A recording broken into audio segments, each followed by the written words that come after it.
A'udzu billahi minasyaitonir rajim. Bismillahirrahmanirrahim. Assalamualaikum warahmatullahi wabarakatuh.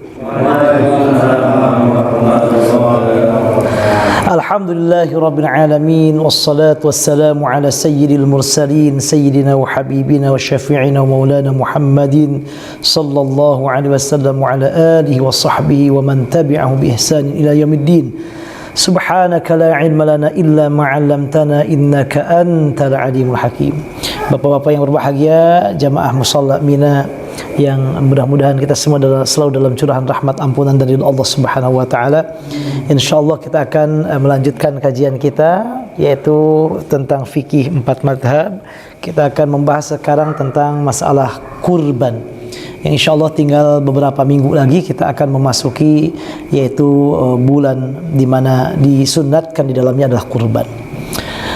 Dalam istilah fikih, kurban ini disebut dengan udhiyah atau al-adhahi. Udhiyah atau al-adhahi. Jadi istilahnya babul udhiyah atau kitabul udhiyah itu maksudnya adalah bab berkaitan dengan kurban.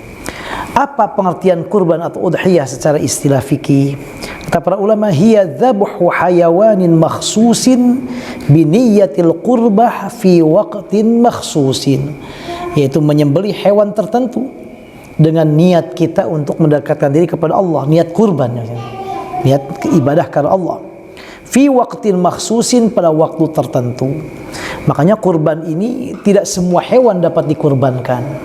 Nanti kita akan jelaskan bahwa syarat kita boleh berkurban itu hanyalah binatang ternak, minan na'am, binatang ternak. Nah, ini binatang ternak ini meliputi unta, kemudian sapi, yang sejenis dengan sapi yaitu kerbau, kemudian domba dan juga kambing. Selain itu nggak bisa kita jadikan hewan kurban. Kita nggak bisa kurban dengan ayam sekalipun 1000 ekor. Tidak bisa kurban dengan kalkun misalnya, sekalipun 100 ekor. Meskipun dagingnya lebih banyak dari domba, lebih banyak daripada sapi, maka tidak bisa. Kenapa? Karena memang kurban ini adalah untuk jenis hewan tertentu. Biniyatil qurbah, dengan niat beribadah. Fi waqtin makhsus, ada waktunya tertentu berkurban. Nanti kita jelaskan dalam mazhab Syafi'i waktu bolehnya kita berkurban 4 hari. Dari tanggal 10 Zulhijjah plus 3 hari setelah Zulhijjah. Itu masih boleh kita kurban.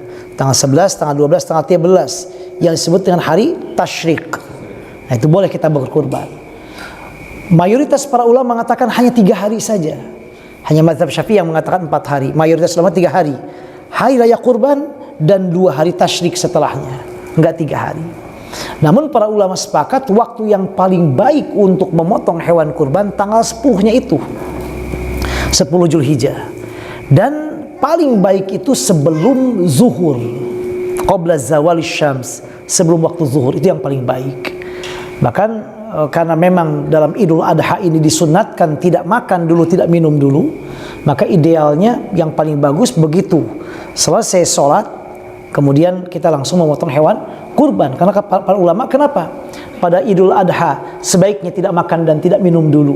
Kalau Idul Fitri kita makan dulu, minum dulu sebelum berangkat sholat, sebelum berangkat sholat Id. Karena kalau Idul Fitri untuk membedakan bahwa hari ini bukan hari Ramadan, ini hari raya, kita udah tidak puasa lagi. Tapi kalau Idul Adha, di antara sebabnya kenapa tidak makan dan tidak minum dulu sebelum kita berangkat ke sholat Id dan baru makan setelah pulang sholat Id, itu agar yang pertama dimakannya itu adalah daging kurban. Berarti ini menunjukkan bahwa kurbannya langsung cepat. Nah, langsung cepat. Bahkan secara fikih Bapak Presiden diutamakan pertama yang berkurban. Jadi misalnya ini sholat Idul Fitri Adha, kurban sudah siap, selesai langsung Bismillah Allahu Akbar atas nama Pak Presiden. Karena ada ulama yang lain mengatakan bahwa muslimin yang lain baru boleh berkurban setelah kurbannya Pak Presiden. Nah, meskipun yang lain nanti kita akan jelaskan lebih detailnya. Nah, itu hanya memang kalau seandainya kita ambil hikmah tadi, sunnahnya tidak makan dan minum dulu agar nanti yang kita makan pertama adalah daging kurban, berat juga di kita. Karena memang biasa itu kan kita nyantai dulu, baru biasa jam 9 kita memotong hewan kurbannya. Kalau di negara Arab memang demikian, Bapak Ibu. Selesai hewan kurban, udah siap jagal, langsung ganti jagal, atau dia masih pakai jalabiyah, pakai gamis, langsung potong. Dan memang bagi mereka memotongnya udah karena udah biasa. Domba itu sendiri aja motong. Sapi kadang berdua, kadang bertiga pegangnya, langsung dipotong. Nah ini orangnya. Nah yang jelas bahwa kurban sekali lagi adalah menyembelih hewan tertentu dengan niat tentunya adalah ibadah pada waktu tertentu. Wa qad syuri'at fi sanah ats-tsaniyah minal hijrah. Nah ini diwajibkannya tahun kedua Hijriah. Nah ini kazakah seperti zakat. Maka kurban ini diwajibkan Bapak Ibu sebelum diwajibkannya puasa Ramadan. Puasa Ramadan ya tahun ketiga Hijriah. Kalau kurban ini sama dengan zakat tahun kedua Hijriah. Artinya apa? Saking pentingnya ibadah ini, maka diwajibkannya lebih awal. Karena ini berkaitan dengan muasah, membagi kepada orang lain, kemudian berbagi kebahagiaan, bersyukur kepada Allah Subhanahu wa taala. Dalilnya disyariatkannya kurban diantaranya firman Allah surat Al-Kautsar, "Fasholli li rabbika wanhar." Wanhar di sini adalah dan potonglah hewan kurbanmu. Dan ayat yang lain surat Al-Ahzab, "Wal budna ja'alnaha lakum min sya'airillah." Sementara dalam hadis Rasulullah SAW, dari hadisnya diantaranya hadis riwayat Imam Ibnu Majah dan Imam At-Tirmidzi, hadis hasan dari Sayyidah Aisyah. Rasulullah SAW bersabda, "Ma 'amila ibnu Adam yauman nahri 'amalan ahabba ila Allah min iraqatid dam." Tidak satupun ibadah yang paling Allah cintai yang dilakukan tanggal 10 Zulhijjah selain memotong hewan kurban. Itu waktu yang paling baik, ibadah yang paling baik dilakukan memotong hewan kurban. Artinya kita berkurban, berkurban. Kenapa? Innaha la ta'ti yaumal qiyamati bi quruniha wa adzafiha wa asy'ariha. Karena kelak pada hari kiamat semua yang ada di badan domba, tanduknya, bulunya, bahkan kukunya akan datang menghadap Allah sebagai saksi kebaikan bagi yang berkurbannya. Bahkan ada sebagian ulama mengatakan termasuk juga hewan kendaraannya ketika menyeberang sirat, jembatan sirat. Ala kulli hal semua di badan domba tersebut atau hewan kurban tadi akan datang bersaksi kebaikan. Wa inna ad-dama la yaqa minallahi bimakanin qabla an yaqa 'ala ard. Begitu dia memotong hewan kurban tersebut, sebelum darah itu kena ke tanah, Allah sudah menerimanya. Jadi Allah dalam pengertian Allah akan menerima ibadah tersebut secepat mungkin, saking utamanya ibadah tersebut. Nah ini dalil-dalilnya tentang kurban. Berikutnya adalah hadis riwayat Imam Ahmad dan juga yang lainnya. Rasulullah SAW dari Anas bin Malik, "Dhuha Rasulullah SAW bi kabshaini amlahaini aqranaini." Nabi Muhammad berkurban. Nah kurbannya Nabi Muhammad apa? 2 domba amlahaini, warnanya putih. Maka nanti kita akan lihat di antara sebagian ulama termasuk dalam mazhab Syafi'i dianjurkan kalau memungkinkan dan kalau ada kita mengambil hewan kurbannya yang warna putih kalau memungkinkan. Ya kalau nggak ada mana saja. Nanti ada urutannya sampai warnanya. Loh kenapa demikian? Karena Nabi Muhammad ketika kurban beliau memilih 2 domba warnanya putih. Dan memang warna putih warna yang dicintai oleh baginda Rasulullah SAW. Lalu aqranaini, bertanduk. Kalau bisa bertanduk juga. Jadi bukan masalah ini, karena tanduknya pun nanti kelak pada hari kiamat akan jadi saksi kebaikan. Dan gak ada yang bisa mengalahkan tanduk dalam hal tanduk ini selain domba Indonesia. Kalau Mesir itu tanduk sedikit Pak, segini aja. Paling segini aja. Coba kalau kita lihat domba Garut, wih murengkohnya luar biasa. Luar biasa sekali. Nah ini. Nah kalau seandainya terjadi begini, pas mau beli hewan kurban ada warna putih, tapi dagingnya kurang banyak. Satu warna yang lain, dagingnya banyak. Atau satu tanduknya besar, tapi dagingnya kurang. Satu dagingnya banyak, tanduknya sedikit. Karena dihitung, ditimbang. Mana kita dahulukan? Yang paling banyak aja dagingnya. Nah, kalau misalnya demikian ya. Nah, kalau seandainya demikian, kalau harganya sama. Tapi syukur-syukur kalau dia warnanya putih, bertanduk, kemudian dagingnya juga banyak, maka itu lebih utama. Nah, ini kenapa kan Rasulullah SAW demikian. Kemudian fara'aituhu wadi'an qadamaihi 'ala sifahi ma yusammi wa yukabbir fadhabahuma biyadihi. Kemudian aku melihat Nabi Muhammad SAW menidurkan hewan tersebut, kemudian beliau menyembelihnya dengan tangannya sendiri. Maka nanti ada bahasan Bapak Ibu ya, disunnatkan orang yang berkurban kalau memungkinkan dia yang memotong hewan kurbannya.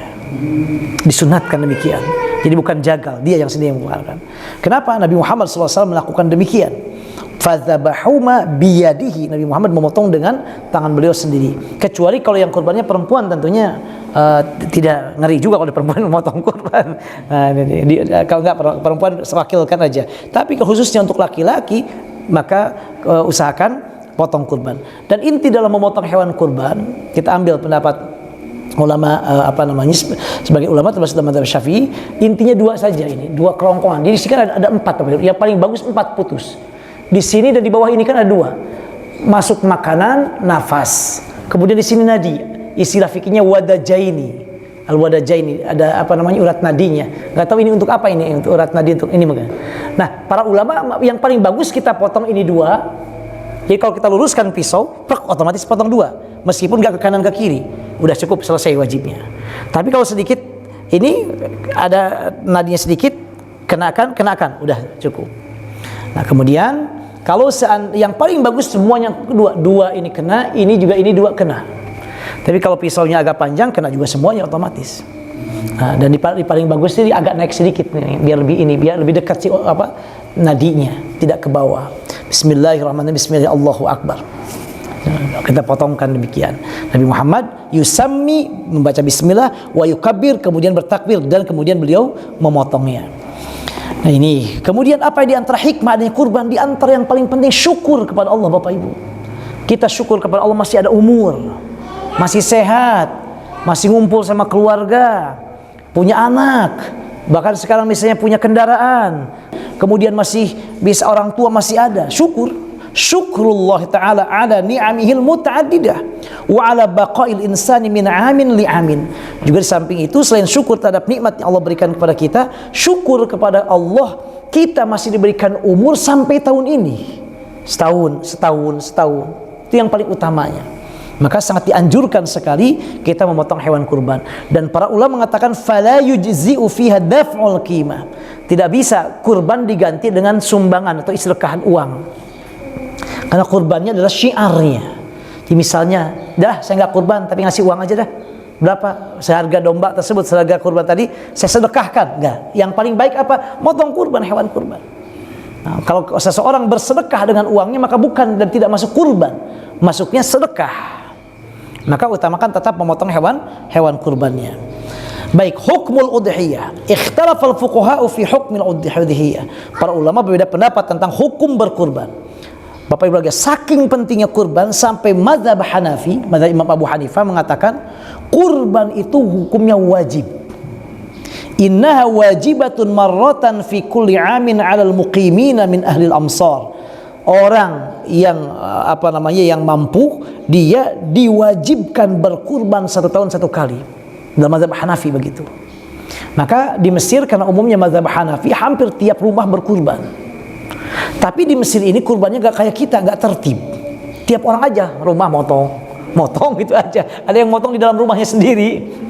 Karena rumahnya gak kayak kita. Rumahnya kan kayak di Mesir dengan kalau di Kairo nya maksudnya dengan kayak kayak rumah susun nih kita, kayak apartemen, motong sendiri.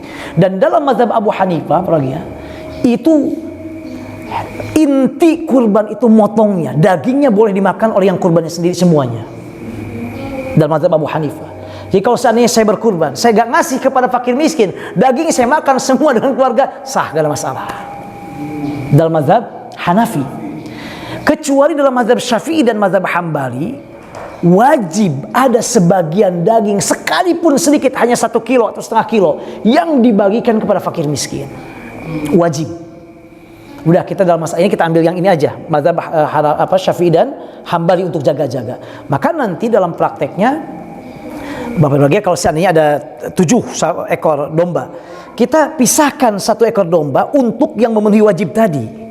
Jangan langsung digabung dulu dagingnya, karena jadi nggak ketahuan yang mana. Karena setiap satu hewan kurban, di dalamnya wajib dari daging kurban itu untuk diberikan kepada fakir miskin, mengambil mazhab Syafi'i dan Hambali. Jadi kalau kita motongnya 5, jangan dulu dicampurkan semua dagingnya sehingga gak tahu ini daging domba yang mana. Jangan-jangan pas kita berikan infak sedekah sebenarnya dagangnya dari 1 domba saja, sehingga domba yang lain tidak dikeluarkan yang wajibnya untuk infak dan sedekahnya. Maka yang paling bagus nanti ketika misalnya motong domba tadi, 1 kita pisahkan misalnya, kalau kita mau ngasih kepada yang kurban, ambil dulu Jangan lu gabung dulu dagingnya, ambil dulu. Kemudian ambil juga sebagian untuk diberikan kepada fakir miskin. Kita catat ini daging untuk infak sedekah atau untuk bagian-bagian miskin dari domba nomor sekian. Dari domba nomor sekian. Nah, kemudian ini untuk yang kurbannya diambil dari domba sekian.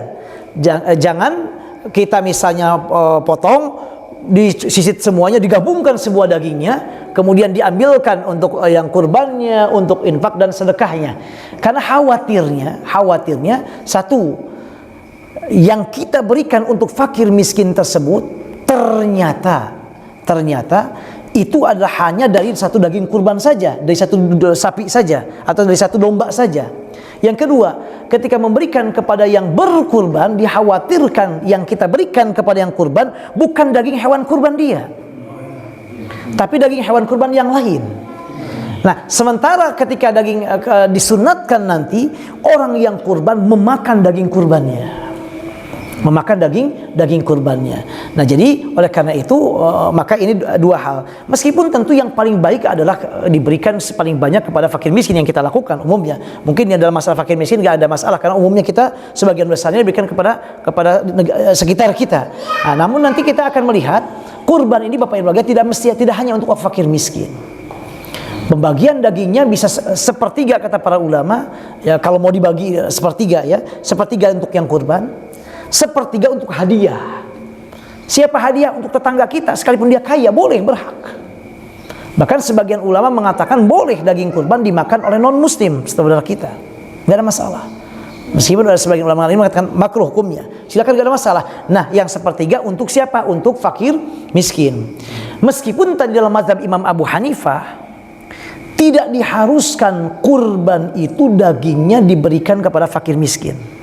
Boleh dia makan semuanya. Tapi kita ambil mazhab Hanafi, mazhab Syafi'i dan mazhab Hambali yang mengatakan sebagian yang kita berikan.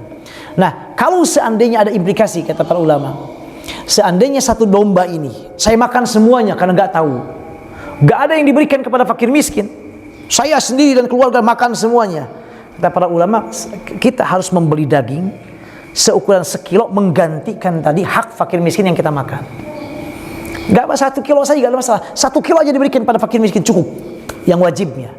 Yang paling utama tentu kalau saya kurban, saya makan ala kadarnya, sebagian besarnya diberikan kepada orang yang memerlukan dalam mazhab Syafi'i. Baik, kita lihat tadi bicara. Kata mazhab Abu Hanifah, hukum kurban itu wajib sekali seumur hidup. Sementara menurut jumhur ulama Syafi'iyah, Malikiyah dan Hanabilah mengatakan sunnah muakkadah, bukan wajib tapi sunnah muakkadah, ditekankan. Dan ini kata para ulama, jumhur ulama termasuk dalam mazhab Syafi'i, disunnatkan kurban ini baik yang mukim atau musafir. Maksudnya kalau kita bepergian, kita punya uang ini sedang bepergian di Bandung misalnya. Pas di Bandung kita ada pas datang Idul Adha, saya ada rezeki. Sekalipun saya musafir saat itu, disunatkan kita untuk berkurban, tetap berkurban. Jadi baik di mukim ataupun tidak mukim. Nah, kemudian berikutnya untuk hewan kurban, para ulama mengatakan bahwa tidak seperti akikah. Akikah sebaiknya dibagikan matang, tapi kurban harus dalam keadaan mentah.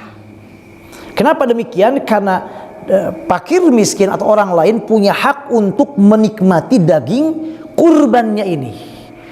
Sehingga kalau di kita udah diberikan masak, udah matang masak, maka mereka yang mendapatkan khususnya orang-orang fakir miskin mungkin nggak bisa menjualnya, nggak bisa dijadikan sate, padahal dia buat sate misalnya. Karena kita udah buat jadi rendang. Maka untuk hewan kurban dibagikan mentah.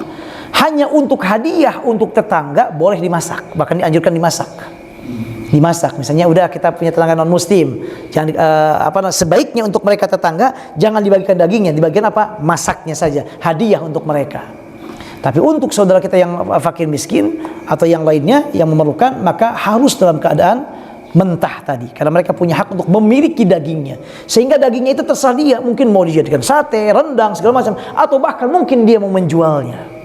Jadi mereka memiliki hal itu. Meskipun untuk tetangga juga kita boleh membagikannya tidak matang tapi mentah, boleh. Saya bagikan juga tetangga mentah-mentah, nggak ada masalah juga. Nggak ada masalah juga. Tapi untuk fakir miskin tetap diharuskan dalam keadaan mentahnya tadi. Kemudian yang berikutnya, tentang syurutul udhiyah. Ini syarat-syarat dalam berkurbannya. Yang pertama, yushtaratu li ijabil udhiyah aw sunniyatiha indal a'imma al-akharin al-qudrah 'alaiha fala tutlabu minal ajiz anha fi ayyami 'idil adha. Jadi syaratnya kita kurban, syaratnya wajib berkurban menurut mazhab Hanafi. Karena sekali lagi menurut mazhab Hanafi kurban hukumnya wajib. Atau syarat disunnahkan kurban menurut mayoritas para ulama adalah dia mampu. Apa yang dimaksud dengan mampu berkurban? Kita lihat. Wal maqsulu bil qudrati 'inda al-Hanafiyyah huwa al-yasaru ay yasaru fitrah wa huwa an yakuna malikan mi'atai dirham alladhi huwa nisabu zakah aw mata'an yusawi hadzal miqdar zaidan an maskani wa libasihi wa hajatihi wa kifayatihi huwa wa man tajibu alaihi nafaqatuhum. Jadi syarat yang dikatakan mampu untuk berkurban dalam mazhab Hanafi itu adalah kalau dia mempunyai uang senilai nisab zakat 81 gram emas. Jadi nisab zakat itu 85 gram emas, 85 gram emas, 21 karat. Itulah mazhab Hanafi. Jadi kalau seandainya dia belum sampai punya uang senilai 85 gram emas, tidak wajib. Kalau dia kurban juga sunat bagi dia. Jadi wajibnya kurban dalam mazhab Hanafi kalau dia punya uang 85 gram emas, senilai 85 gram emas, kemudian 21 karat. Nah, setelah itu kelebihan dari, artinya itu uang lebih dari kebutuhan pokoknya. Kebutuhan pokoknya ada juga yang lainnya. Nah, itu ada uang anggurnya. Senilai itu wajib dia untuk melakukan kurban dalam mazhab Hanafi. Atau kata beliau, au mata'an yusawi hadzal miqdar. Atau dia gak punya uang tapi punya barang, punya kekayaan yang lain yang senilai dengan 85 gram emas tadi. Wah, kalau ngambil mazhab Hanafi udah wajib semuanya. Karena ada punya kendaraan. Ada yang punya rumah, kemudian juga ada punya yang lain punya, karena tidak harus punya uang, dia punya kendaraan atau punya apa saja kekayaan yang lainnya yang senilai dengan itu. Ini dalam mazhab Hanafi. Kita ambil yang dalam mazhab Syafi'i. Wal mustati'u 'alaiha inda Syafi'iyah huwa man yamliku thamanaha zaidan an hajatihi wa hajati man ya'ulu yaumal 'id wa ayyam at-tasyrik. Dalam mazhab Syafi'i sahlah, mudah sekali. Yang dikatakan mampu, dia punya uang untuk membeli hewan kurban yang melebihi dari keperluan pokok dia untuk dia dan orang yang wajib dinafkahi oleh dia selama 4 hari, selama 10 Zulhijjah, selama 3 hari tasyrik, meskipun nggak sampai 85 gram emas. Jadi saya punya uang nih, insyaallah untuk sehari misalnya keperluan wajib itu sekitar 100.000 misalnya, 100.000 berarti 4 hari, hari raya 3 hari tasyrik, 4 hari 400.000 saya punya. 400.000 saya punya. Lalu saya punya juga uang untuk membelikan domba atau membelikan hewan kurban tadi. Maka menurut para ulama khusus dalam mazhab Syafi'i, sunat hukumnya dia membeli hewan kurban dan berkurban. Kenapa? Karena dia sudah memiliki keperluan pokok dalam 4 hari itu sudah tercukupi dan juga punya uang lebih dari itu. Nah, itu ukuran mampuhnya dalam berkurban menurut para ulama. Nah, mungkin kalau sekarang domba kan sekitar berapa Pak Fatul ya? 4 sampai 5 juta. Kemudian atau sapi juga sekitar itu ya, kurang lebih 45 juta. Berarti kalau seandainya seseorang sehari misalnya perlu, kalau dia punya anaknya banyak ya 500.000 misalnya, kali 4 2 juta. Tambah dia 5 juta, 7 juta. Nah, maka sudah sunnah muakkadah, tapi bukan wajib. Karena mayoritas ulama mengatakan kurban hukumnya tidak wajib, tapi sunnah muakkadah. Yang berikutnya syurutus sihatil udhiyah. Nah, syarat sahnya hewan kurban ini apa? Salamatul hayawan al-mudhahha bihi min al-uyub al-fahisyah. Jangan lupa usahakan hewan kurban yang akan kita kurbankan atau yang akan kita belikan, pastikan dia sehat, tidak cacat. Khususnya apa? Ada 4 cacat yang disebutkan oleh baginda Rasulullah SAW, yaitu al-awarul bayyin, yaitu yang buta, satu matanya pecak misalnya, tidak bisa melihat. Nah, itu jangan. Kemudian al-marad al-bayyin, kalau dia sakit, kelihatan hewannya sakit. Kemudian al-arja itu pincang, itu jangan juga. Kemudian juga al-ajaf itu adalah hewan yang di tulang-tulangnya itu nggak ada sumsumnya, artinya dia sakit juga. Nah, itu nggak boleh dijadikan hewan kurban. 4 aib uyub yang disebutkan oleh Nabi Muhammad SAW dalam sebuah hadisnya yang tidak boleh kita jadikan kurban. Intinya adalah syarat sahnya kita berkurban, pilih hewan kurbannya yang tidak cacat, yang sehat. Yang berikutnya kaunut tadhiyah fi waqtin makhsus. Jadi kurbannya dilakukan pada waktu tertentu. Tadi telah kita jelaskan, mayoritas ulama selain Syafi'iyah, Hanafiyah, Malikiyah dan Hambaliyah mengatakan waktu hewan kurban itu dipotongnya kapan? Yaitu hanya 3 hari. Tanggal 10 Zulhijjah, 11 dan 12 saja. 11 dan 12 Zulhijjah, hanya 3 hari. Nah, dalam mazhab Syafi'i 4 hari. 10 Zulhijjah dan 3 hari pas hari tasyrik. Nah, kita ambil yang mana? Usahakan yang yang kita potong pas tanggal 10-nya. Karena sekalipun ulama berbeda pendapat tentang waktunya pas hari keempatnya tadi, tapi semuanya sepakat bahwa waktu yang paling baik untuk berkurban dilakukan tanggal 10 Zulhijjah. Kalau bisa pas motongnya, bukan selesai kurbannya, motongnya dilakukan sebelum zuhur. Sebelum zuhur sudah selesai dipotong. Itu waktu yang paling afdol dalam memotong hewan kurban. Setelah itu nanti pembagiannya sore gak ada masalah. Yang penting memotongnya sebelum sebelum waktu zuhur. Itu yang paling utama. Jadi kalau seandainya ada orang tidak punya uang misalnya, tiba-tiba dia mau kurban belum punya uang.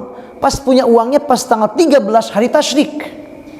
Dalam mazhab Syafi'i masih boleh dia kurban karena itu masih waktu untuk kurban. Meskipun ulama yang lain mengatakan tidak boleh karena waktu kurban hanya 3 hari. Tanggal 10, 11 dan 12. Hanya 2 hari tasyrik. Kalau dalam mazhab Syafi'i sampai tanggal 13 Zulhijjah. Jadi boleh, silakan. Nah, ini dalam memotong syarat sah hewan kurban. Yang berikutnya, mazhab Maliki menambahkan wa adhafal Malikiyah syartaini akhairi. Mazhab Maliki menambahkan 2 syarat berikutnya sahnya kurban. Apa? Islamudz dzabih. Dalam mazhab Maliki disyaratkan kurban itu sah kalau yang motongnya juga muslim. Dalam mazhab Maliki. Tapi mayoritas ulama termasuk mazhab Syafi'i mengatakan kalau yang motongnya non muslim boleh juga, cuma makruh. Sebaiknya tidak. Artinya bahwa dalam hal memotong hewan kurbannya pun usahakan kalau bisa muslim. Karena kalau dalam mazhab Maliki gak sah hukumnya. Mayoritas ulama mengatakan makruh hukumnya. Kenapa dikatakan sampai makruh? Karena ini adalah kurban, ini ibadah. Di mana ibadah dilakukan hanya oleh orang muslim. Nah, yang berikutnya dalam mazhab Maliki, wa adamul isyraki fi thamanil udhiyah. Dalam mazhab Maliki tidak boleh satu sapi bareng-bareng beberapa orang. 7 orang kita kan. Itu dalam mazhab Maliki nggak boleh. Kalau kita mayoritas para ulama termasuk mazhab Syafi'i boleh, nggak ada masalah. 1 sapi 7 orang. Kalau dalam mazhab Maliki tidak. Kenapa demikian alasannya? Kata dalam mazhab Maliki, kalau 7 orang itu kita nggak tahu. Namanya kan kurban itu motong darahnya. Kalau 7 orang misalnya dia paha segini, nggak mungkin nggak ada juga hewan yang hanya paha segini saja. Nggak lengkap menurut pandangan mereka. Di samping ada hadisnya. Jadi artinya bahwa dalam mazhab Maliki udah kalau mau 1 sapi, tapi jangan usah bareng-bareng dengan yang lain, kita aja sendiri. Mau domba sendiri, jelas domba nggak boleh dibagi-bagi. Unta ya udah sendiri. Tapi mayoritas para ulama yang lainnya, termasuk dalam mazhab Hanafi, Syafi'i dan juga Malik dan juga Hambali, boleh kita ishtirak fi tsamanil udhiyah, bareng-bareng ngumpulin uang untuk membeli 1 ekor sapi. Tapi dengan catatan 1 sapi maksimal hanya 7 orang. Tidak boleh lebih dari itu. Kalau kurang nggak apa-apa. Ada sapi misalnya enggak 7 orang, cuma 3 orang, enggak ada, makin besar pahalanya. Baik, syurutul mukallaf bil udhiyah, syarat orang yang berkurbannya. Nah, ini tadi telah kita singgung bahwa orang yang berkurban ini disyaratkan apa? Tafaqal fuqaha ala anna al mutalab bil udhiyah wal muslim al hur al baligh al aqil al muqim al mustati'. Para ulama sepakat bahwa orang yang dianjurkan berkurban atau dalam mazhab Hanafi diwajibkan berkurban, 1 dia muslim. Yang kedua merdeka, bukan budak belian. Yang ketiga orang baligh, sudah baligh, anak-anak. Nanti kita anak-anak ada perbedaan pendapat ulama. Berakal, orang gila tidak perlu kurban. Al-muqim yang berada di tempat, tidak bepergian. Al-mustati dan yang mampu. Nah, pertanyaannya, Kalau musafir bagaimana? Orang yang bepergian tetap disunatkan berkurban. Tadi kita ambil mazhab Syafi'i saja. Mazhab Syafi'i dan juga mayoritas para ulama ya dianjurkan sekalipun dia musafir. Nah, pertanyaan berikutnya, anak kecil as-saghir yang belum baligh, apakah disunatkan berkurban? Nah, ini terjadi perbedaan para ulama kan kurban untuk anak kecil yang belum baligh. Ya, artinya kalau seandainya Bapak Ibu ada kelebihan uang ingin semua anak-anaknya kurban, ya nggak apa-apa juga kurban untuk anak kecil, nggak ada masalah. Tapi dalam mazhab Syafi'i tidak disunatkan. Kalau dalam mazhab Maliki disunatkan. Artinya kalau bisa memilih, cari aja yang lain dulu. Kakak kita atau adik kita yang lebih besar. Dan perlu diketahui Bapak Ibu berbahagia, bahwa kurban ini disunatkan bukan sekali seumur hidup, tiap tahun kalau bisa. Kalau bisa tiap tahun, kalau memungkinkan. Ya kalau tidak paling tidak sekali seumur hidup paling tidak. Tapi disunatkannya adalah yaitu setiap tahun. Wal khulasa innal udhiyah lis-saghir min mal walihi tustahabbu 'inda al-Hanafiyyah wal Malikiyah wa la tustahabbu 'inda Syafi'iyyah wal Hanabilah. Baik, berikutnya adalah syaratnya yaitu tentang niat kurban. Niat kurban boleh sebelum memotong hewan kurban. Dan niat tempat dalam hati, artinya kita udah ya saya niat kurban tahun ini, udah titip ke panitia di Mina untuk kurban, udah itu dianggap niat. Kemudian nanti pas kurban kemudian disebutkan ini niatnya ini, itu lebih bagus. Kalau enggak juga enggak apa-apa, udah cukup. Niat sebelum kurban pas kita membeli hewan kurban, pas kita patungan kurban, udah dianggap niat berkurban kita, meskipun nanti yang menyembelih kurban kita tidak berniat lagi, misalnya enggak ada apa-apa. Yang penting dia membaca bismillah, bismillah Allahu Akbar, bismillah Allahu Akbar minimalnya. Kemudian yang berikutnya waktu tadhiyah tadi sudah kita jelaskan waktunya, waktu kurbannya. Kemudian naul hayawan al-mudhahha bihi, jenis hewan yang dikurbankan. Ini jenis hewan kurbannya tadi sudah jelas minan na'am, jadi binatang ternak, dengan dalil firman Allah surat Al-Hajj, wa likulli ummatin ja'alna mansakan liyadhkuru ismallahi 'ala ma razaqahum mim bahimatil an'am. Al-An'am ini adalah surat, yaitu surat tentang Al-An'am ini adalah hewan ternak. Jadi Allah menyebutkan dalam hal ini ketika menyebutkan tentang berkaitan dengan kurban, bahwa orang ataupun yang disebutkan oleh Allah dalam ayat ini hewan kurbannya adalah binatang ternak. Tadi mencakup yaitu unta, sapi, domba dan kambing. Kemudian ikhtalafal fuqaha'u fil afdal min anwa'il halayawan. Mana yang paling baik dari hewan ternak tadi? Apakah yang paling baik saya kurban dengan sapi atau dengan domba atau dengan yang lainnya? Qala al-Malikiyah, dalam mazhab Maliki, al-afdal ad-dha'nu. Yang paling bagus untuk dijadikan hewan kurban itu domba. Bukan kambing ya, domba. Domba, thummal baqaru, kemudian sapi. Thummal ibilu, kemudian unta. Kenapa demikian? Kok domba lebih bagus daripada sapi? Bukan melihat daging sapi lebih banyaknya, bukan dari segi banyaknya daging, tidak. Dalam mazhab Maliki mengatakan nazran li tayyibil lahmi, karena melihat kepada dagingnya yang lebih enak adalah daging domba. Nah ini, jadi artinya dalam mazhab Maliki yang pertama, kenapa domba lebih bagus? Karena memang daging domba lebih bagus. Yang kedua, wali anna Nabi sallallahu alaihi wasallam dhaha bi kabshaini wa la yaf'alu illa al-afdal. Dan Nabi Muhammad SAW ketika berkurban gak disebutkan yang lainnya, umumnya yang disebutkan domba, kabsh. Jadi Nabi Muhammad kalau kurban ya kurban dengan domba, dengan 2 domba. Dan tentu itu lebih bagus. Karena kalau seandainya sapi lebih bagus, Nabi Muhammad akan kurban dengan sapi. Tapi dalam banyak hadis Nabi Muhammad kurban dengan domba. Ini adalah mazhab Maliki. Kemudian walau alimallahu khairan minhu la fada Ishaq atau Ismail bihi. Aula fudiya Ishaq atau Ismail bihi. Kalau seandainya Allah juga lebih tahu ada yang lebih bagus daripada domba ini, maka ketika Nabi Ibrahim mau menyembelih putranya Nabi Ismail, pasti akan dipilihkan, digantikan oleh Allah bukan dengan domba tapi dengan sapi. Tapi ternyata apa? Ketika digantikan oleh Allah apa? Dengan apa? Dengan daging, dengan domba kibash itu, kabshaini, kibash. Maka oleh karena itu, itulah mazhab Maliki yang paling bagus kalau kita kurban dengan domba. Ini menurut beliau. Wa akas asy-Syafi'iyyah wal Hanabilah faqalu afdalul adahi. Nah, berbeda dengan mazhab Maliki, mazhab Syafi'i dan mazhab Hambali. Hewan kurban yang paling baik dikurbankan dalam mazhab Syafi'i dan mazhab Hambali adalah al-ibilu. Pertama unta. Jadi satu unta. Tsummal baqaru, kedua sapi. Tsummal dha'nu, kemudian domba. Tsummal ma'izu, ma'iz itu adalah kambing. Jadi urutannya sapi, unta, sapi, domba, kambing, itu yang paling bagus. Kenapa? Karena dalam mazhab Syafi'i dan mazhab Hambali lebih melihat kepada nazran li kasratil lahm, banyaknya daging. Bukan enaknya daging, banyaknya daging. Ini. Kemudian wali qasdi tausi'ati al fuqara, sehingga kalau banyaknya daging maka orang makin banyak fakir miskin yang mendapatkannya.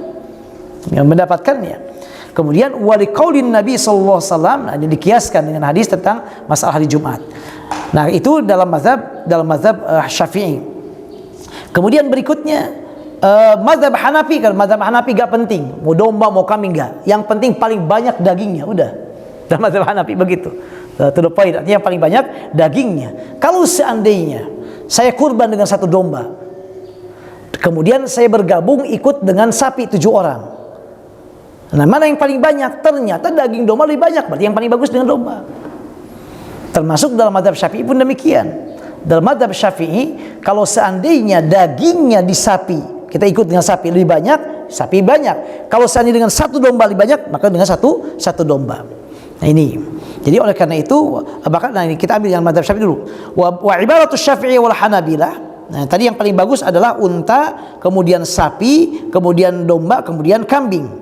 Kemudian setelah kambing apa? Al musyarakah fi baqarah au badnah.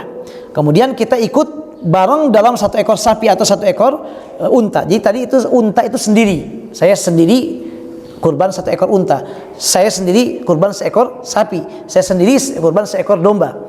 Setelah itu kemudian saya ikut bergabung dengan sapi 7 orang.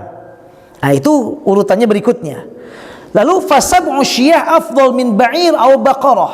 Dalam mazhab Syafi'i, kalau kita kurbannya dengan 7 ekor domba, itu lebih bagus daripada kalau kita kurban dengan seekor unta atau seekor sapi. Kenapa? Karena dari segi lebih banyak dagingnya, dan lebih banyak tulangnya, dan lebih banyak bulunya, dan lebih banyak kukunya, dan lebih banyak darah yang ditumpahkannya, karena semua akan jadi saksi kebaikan. Kemudian wasyatun afdalu min musyarakati fi ba'irin idza tasawaya fil qadr. Berkurban dengan satu ekor domba lebih bagus daripada ikut gabung dengan sapi kalau dagingnya, yaitu kalau dagingnya sama. Jadi misalnya daging domba, kalau kita dengan domba dagingnya 30 kilo, gabung ikut dengan sapi 30 kilo, baru sama-sama 30 kilo, maka yang paling baik kita kurban dengan seekor domba. Ini kata beliau. Kemudian yang fa in kana sub'ul ba'ir aktsar qadran kana afdal, tapi kalau ini kita ikut dengan sapi tadi lebih banyak dagingnya daripada dengan satu ekor domba, maka paling baik kurban dengan ikut dalam sapi. Jadi ini yang paling banyak dagingnya, Taib. Berikutnya adalah wadzakaru inda Syafi'i afdal alal asah min unsa. Kita kurban dengan hewan yang jantan lebih bagus daripada dengan betina. Boleh dengan betina, boleh, tidak ada masalah. Tapi dengan jantan lebih baik. Berikutnya, wassamina afdal min gharis samina, yang gemuk hewannya lebih bagus daripada yang tidak gemuk. Al-baydau afdal min al-ghabra was-sauda, warna putih hewannya lebih bagus daripada warna yang lainnya, termasuk daripada warna hitam. Kemudian berikutnya al-baydau afdal min thumma safra thumma al-afra. Nah, ini ada urutannya. Kalau memungkinkan, hewan kurban yang warnanya putih, kemudian ranking kedua yang warna kuning, semua afra. Nah, jadi yang warnanya warna afra itu allati la yasfu bayaduha, yang putihnya tidak terlalu cerah gitu, agak putih, agak krem, semacam krem gitu, kita krem, iya. Nah, kemudian yang berikutnya sinul hayawan. Ini kita perhatikan juga usia hewannya. Usia hewannya. Apa usia hewannya? Nah, ini kita ambil. Ittafaqu ala tahdisinil ibil bi khams. Jadi kalau kita seandainya memotong hewan unta, harus untanya ini telah berumur 5 tahun sempurna, masuk ke 6 tahun. Nah, karena unta kita nggak ada masalah. Wakhtalafu fil baqari ala ra'yaini. Sementara dalam sapi ada dua pendapat. Fa indal Hanafiyah wal Hanabilah wal Syafi'iyah ma lahu sanatan. Nah, untuk mazhab jumhur ulama Hanafiyah, Hanabilah dan Syafi'iyah, mazhab Syafi'i, umur sapi yang dijadikan kurban itu harus sudah pas 2 tahun, masuk tahun ketiga. Jadi kalau seandainya sapinya kurang dari 2 tahun, tidak bisa dijadikan hewan kurban. Jadi usahakan selalu cari berapa umurnya. Oh, udah 2 tahun, oh, udah 2 tahun lebih. Wa indal Malikiyah ma lahu 3 sinin. Sementara mazhab Malikiyah harus 3 tahun. Kemudian berbeda para ulama tentang ma'iz. Kalau kita kurbannya dengan kambing. Dalam mazhab Syafi'i, kambing ini harus 2 tahun. 2 tahun umurnya. 2 tahun masuk ke usia ketiga. Sementara untuk domba cukup 1 tahun masuk kedua. Jadi kalau usianya domba berapa? Udah 1 tahun sempurna, 1 tahun sempurna, gak kurang berapa hari pun. Setahun, alhamdulillah. Masuk tahun kedua bisa jadikan kurban. Kalau kambing tidak, kambing sama dengan sapi. Harus 2 tahun. Masuk tahun ketiga. Masuk tahun ketiga. Nah, ini sapi dengan. Nah, kalau unta harus 5 tahun. Masuk ke 6. Jadi kalau domba 1 tahun cukup masuk ke tahun kedua. Ini dari segi umurnya. Taib. Tadi telah dijelaskan bahwa 1 ekor domba 1 orang, kemudian sapi bisa 7 orang. Kita ambil sekarang ini baik. Mandubatul udhiyah. Nah, ini sunat-sunat dalam berkurban. Yang pertama adalah yustahabbu lil mudhahi qabla tadhiyah rabtul udhiyah qabla ayyamin nahl bi ayyam. Jadi sebaiknya disunatkan, bukan wajib, disunatkan ketika kita mau kurban, hewan kurbannya udah disiapkan di kandang kayak kita. Ya, disimpan, disiapkan. Jadi sebagai syiar, oh ini ada kurban. Nah, seperti kita. Atau bahkan kata para ulama yang lain mengatakan simpan di sini kang kalung, kayak dikasih sesuatu di sini, kalung lah begitu, kalung. Atau yang lainnya, yang jelas sudah disimpan di sekitarnya, sehingga jadi syiar. Oh, ini sebentar lagi akan kurban. Disunahkan demikian. Kemudian juga yang berikutnya, wa yukrahu liman ishtara udhiyah an yahliba an yujza sawfaha aw yujzi sawfaha an yahliba aw yujizza sawfaha aw yantafi'a biha.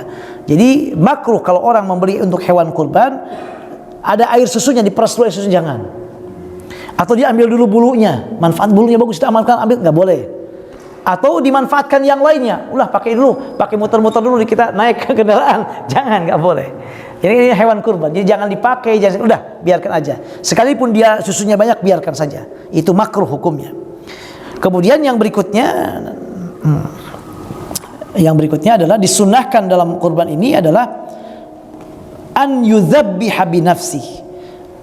Yustahabbu li muridit tadhiyati an yadhbaha bi nafsihi. Disunatkan orang yang hendak kurban memotong hewan kurban dengan tangannya sendiri kalau memungkinkan. Loh, kenapa demikian? Karena ada sebuah hadis Nabi Muhammad SAW, Nabi SAW saqa mi'ah badnah hadiyatan lil haram fa nahara minha nifan wa sittina bi yadi syarifah thumma atal mudyah sayyidina aliyan fa nahara al baqi. Ini Nabi Muhammad SAW, beliau pernah memotong hewan untuk kurban ibadah haji, ya, dalam ibadah haji sebanyak lebih dari 60 hewan sendiri, 60 hewan unta. Kemudian sisanya diberikan kepada Imam Ali bin Abi Thalib. Imam Ali dipotong. Unta itu bagian lebih gampang motongnya. Unta itu kalau dipotong, kalau Bapak Ibu nanti misalnya insya Allah haji berangkat ke Mina, atau yang sudah berangkat juga, misalnya dia udah berdiri aja, diberi begini, kan begini, itu kan lehernya begitu. Kemudian dipakai arit gini aja, satu-satu diputus, tanah keluar, jatuh. Nggak perlu diikat segala macam, biarkan aja. Kenapa kan? Enggak, dia baik, umumnya baik sekali. Dan memang perlu orang yang ini juga yang ahli udah di dalamnya, karena untanya banyak set. Biasanya pisaunya itu nggak begini, kayak arit begitu, set gitu kan, dia satu kali langsung bawah, langsung dia jalan sedikit jatuh. Relatif dia lebih baik, lebih ada. Para ulama mengatakan kalau ada unta atau sapi atau hewan kurban yang galak, bisikan di telinganya. Ya Abdullah, wahai Abdullah, tenanglah karena kamu akan dikurbankan untuk Allah Subhanahu wa taala. Nah, ya itu kalau terjemahannya. Insyaallah kata beliau tenang menurut para ulama. Baik. Yang berikutnya adalah yuhsanu adzabh. Fa illam yakun al-mudhi yuhsinu dzabha anaba anhu ghairahu musliman ala kitabiyan. Kalau enggak bisa memotong sendiri maka diwakilkan kepada orang lain yang muslim. Dia usahakan yang memotong hewan kurbannya adalah muslim. Kemudian yang lainnya sama, wa yustahabba an yahdural mudhi adzabha. Disunnahkan orang yang kurban menghadiri pemotongannya. Dihadiri. Datang silakan. Kenapa? Kama fa'ala Nabi sallallahu alaihi wasallam. Nah, ini liqauli Nabi sallallahu alaihi wasallam di Fatimah. Ketika Nabi Muhammad berkata kepada Sayyidah Fatimah putri beliau, "Qumi ila udhiyatik fashhadiha fa innahu yughfaru laki 'inda awwal qatratin min damiha kullu dhanbin amaltihi." Kata Rasulullah, "Wahai Fatimah, bangun, berdiri, saksikan hewan kurbanmu mau dipotong. Karena Allah akan mengampuni dari setiap darah yang keluar dari hewan kurban itu semua dosa yang pernah kamu lakukan." Nah, jadi artinya orang yang kurban disunnahkan untuk menyaksikan kecuali dia tidak kuat melihat darah.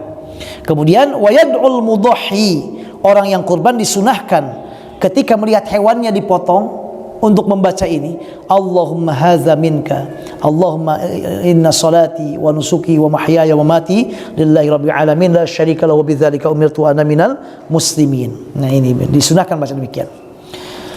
Kemudian kita ambil yang ininya, yang terakhir, yaitu yang berkaitan dengan dagingnya, daging hewan kurbannya. Dan disunahkan bagi orang yang kurban menurut mayoritas para ulama selain Hanafiyah, begitu masuk tanggal 1 Zulhijjah nanti Bapak Ibu tidak memotong kuku kita, tidak memotong bulu-bulu kita.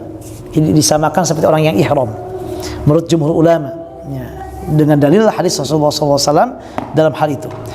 Kemudian hukum yang berkaitan dengan daging kurbannya. Nah, tadi telah kita jelaskan bahwa para ulama mengatakan bahwa daging kurban ini boleh kita memakannya, bahkan juga boleh kepada yang lainnya. Nah, yang pertama adalah yajuzul aqlu min udhiyah al-mutatawwa' biha.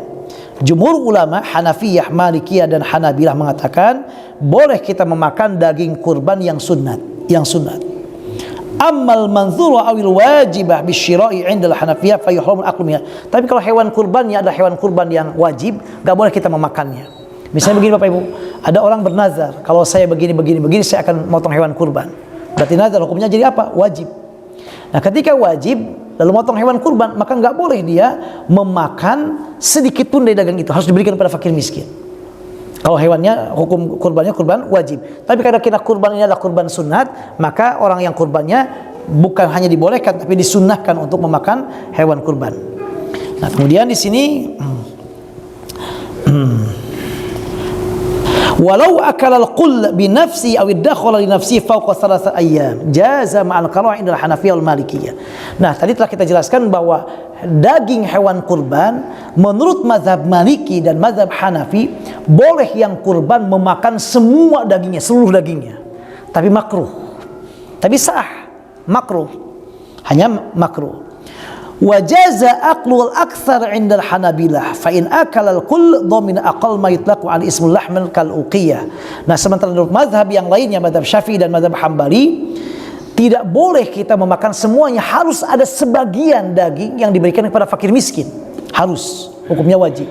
Kalau kita makan semua daging itu oleh kita, daging kurban dimakan oleh semuanya, maka kita harus membeli mungkin sekilo daging, ganti tadi, lalu diberikan kepada fakir miskin. Jadi intinya adalah bahwa daging kurban ini boleh dimakan oleh semuanya, tapi makruh dimakan oleh semuanya menurut Hanafi dan Maliki. Sementara dalam mazhab Syafi'i dan mazhab Hambali tidak boleh dimakan semuanya, harus ada bagian kecil yang diberikan kepada fakir miskin, para yang memerlukan, meskipun hanya setengah kilo atau berapa saja, sedikit. Nah, kemudian wal mustahabbu 'inda al-Hanafi wal Hanabila an takuna nisbat tawzi' thalathan. Dalam mazhab Hanafi dan Hambali disunnahkan pembagian kurban ini dibagi 3. Fayaqulu thulutsa udhiyatihi wa yahdi thulutsahu liaqaribihi wa asdiqaihi wal aghniya wa yatasaddaq bi thuluthiha 'alal masakin. Dibagi 3. Sepertiga untuk dia makan yang kurban dan keluarganya. Sepertiga lagi untuk siapa? Hadiah untuk tetangganya, kerabatnya, tetangganya, sekalipun mereka kaya boleh. Sekali lagi, daging kurban boleh dimakan oleh yang kaya raya, termasuk kita tadi yang orang-orang non muslim pun boleh memakan daging kurban. Kemudian sepertiga sisanya disedekahkan kepada fakir miskin. Nah ini.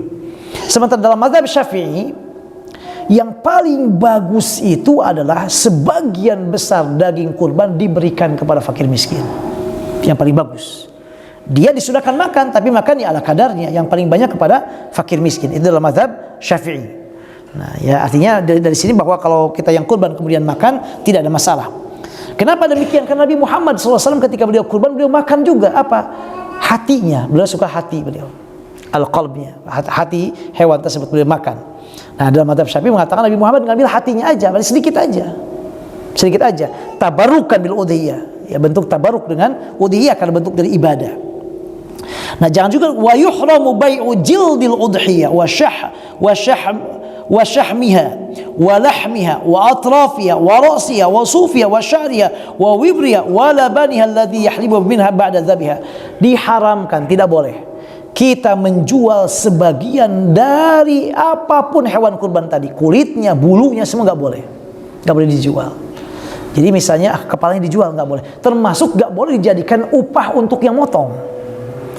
Kenapa? Karena kurban itu harus pulus murni semuanya. Karena kalau kita jadikan upah, berarti misalnya maaf, ada orang yang memotong hewan, saya jadikan Pak upahnya kepalanya. Upah kepalanya ini berarti bukan kurban kita, tapi upah kerja dia. Karena orang yang kerja harus dibayar. Orang yang kerja harus dibayar. Apa bayarnya? Kepalanya. Berarti secara tidak langsung dia kurban hewan tanpa kepalanya. Sementara dia berkurban semuanya, termasuk bulunya nggak boleh dijual, termasuk udah. Nah, kecuali nanti ada sebagian ulama mengatakan ya kalau dia bermanfaat dijual, kemudian uangnya jadi diambil oleh dia, diambilkan kepada fakir miskin. Jadi intinya sekali lagi, dagingnya, kulitnya, kepalanya, kakinya nggak boleh sedikit pun dijual atau dijadikan upah. Misal mohon maaf, yang ikut panitia kurban, silakan Bapak Ibu nanti setiap orang yang ke panitia kurban diberikan upah 1 atau 1 kilo daging, nggak boleh. Udah kita kalau kita motong-motong kurban ikhlas aja kita niatkan kan Allah karena waktu yang paling mulia 10 hari di bulan Ramadan, di bulan 10 hari Zulhijjah itu, kata Rasulullah SAW hadis riwayat Imam Bukhari, itu amal yang paling Allah cintai sekali, bahkan lebih baik daripada sekalian berjihad di jalan Allah Subhanahu wa taala. Nanti kita lihat hadisnya mereka. Ya, artinya tidak boleh dijual. Kalau seandainya bagaimana kalau yang motongnya kita kasih apa? Nah, nanti datang ke yang kurban, Pak, kurban harga dombanya sekian diperkirakan. Nah, Bapak nambah juga untuk apa? Untuk biayanya misalnya tadi, biaya yang motong kurbannya. Kalau misalnya mau ngasih kepada yang bantu-bantunya atau apanya, ambilnya dari uang bukan uang kurban, uang yang lainnya. Jadi uang infak dan sedekah. Jadi ambil uang dari uang kurban. Baik.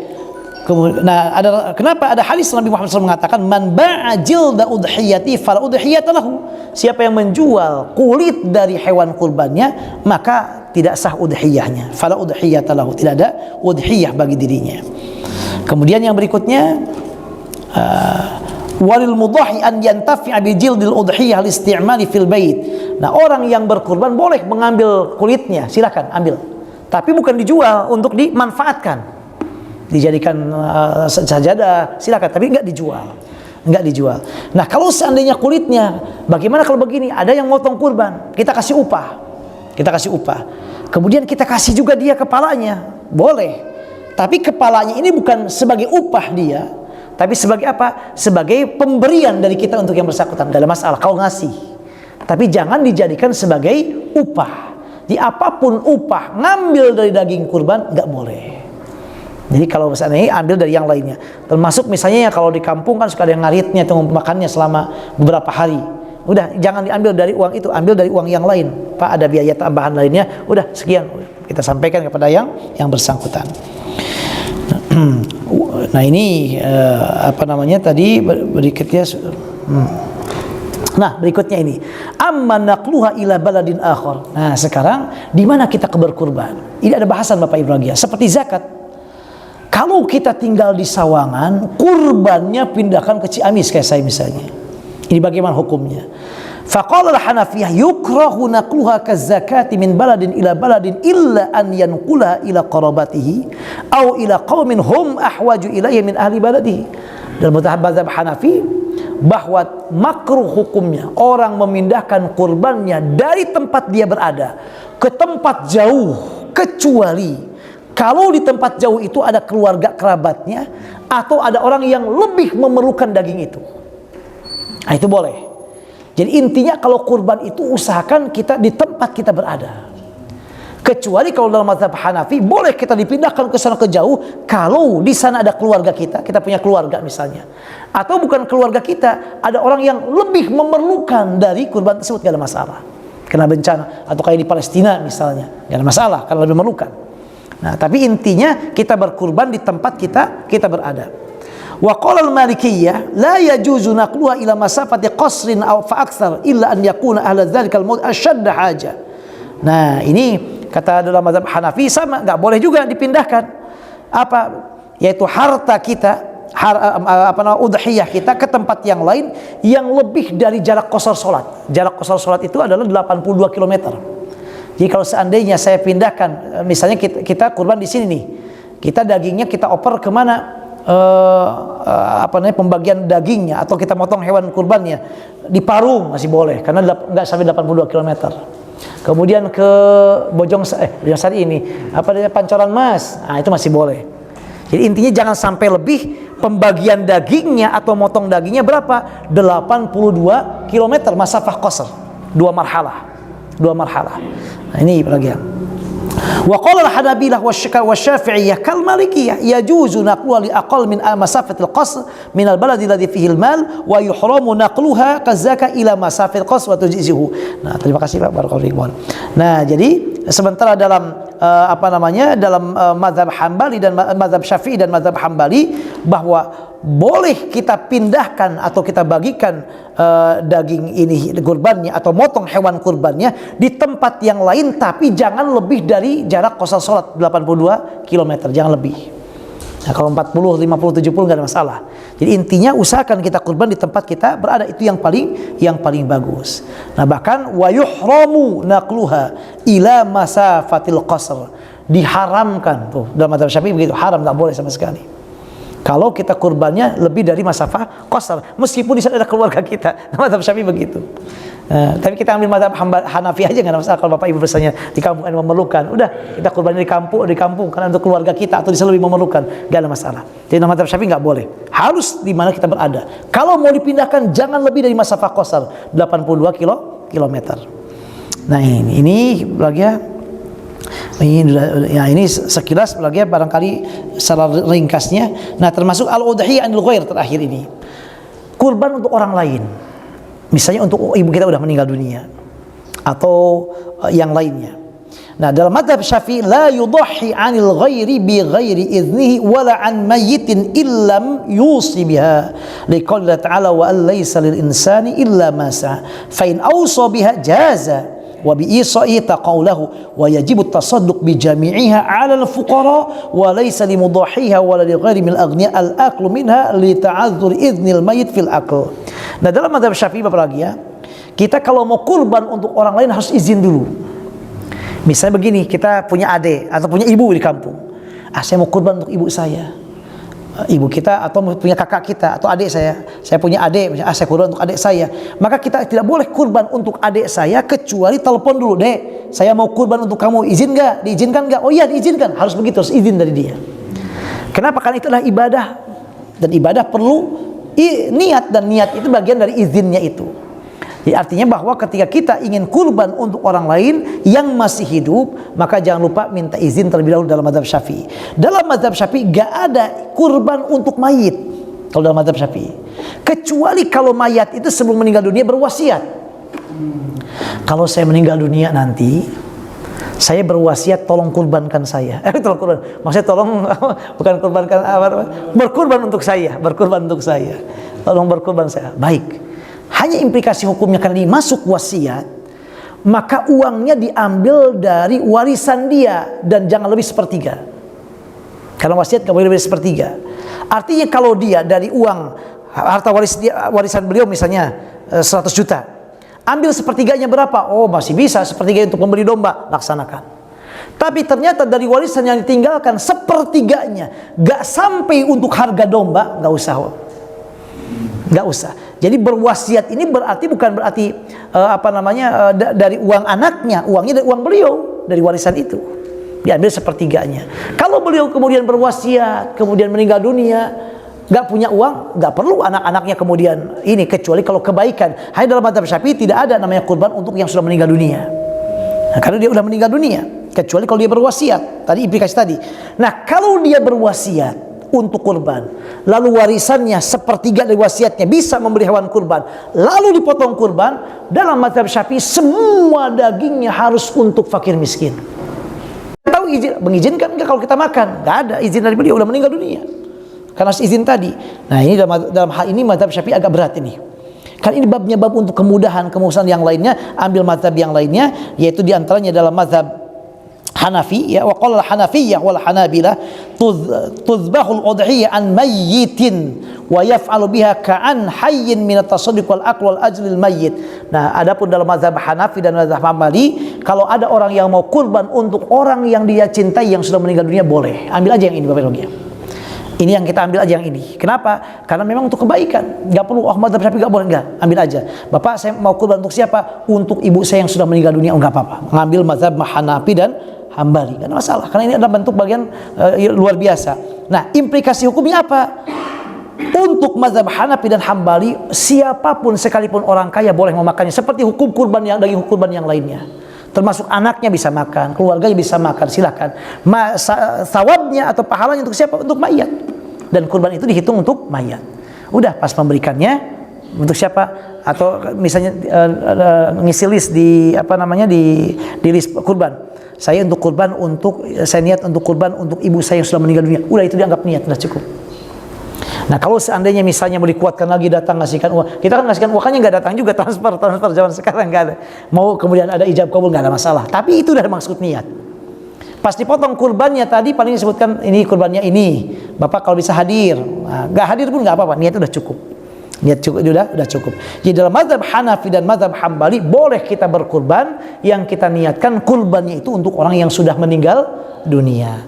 Baik, ini barangkali berkaitan dengan kurban secara singkatnya kita kembangkan dengan tanya jawab. Silakan Bapak Ibu, kalau ada yang perlu kita diskusikan, ya silakan Pak Bobi. Waalaikumsalam warahmatullahi wabarakatuh. Betul. Mohon penjelasan secara memahami saya.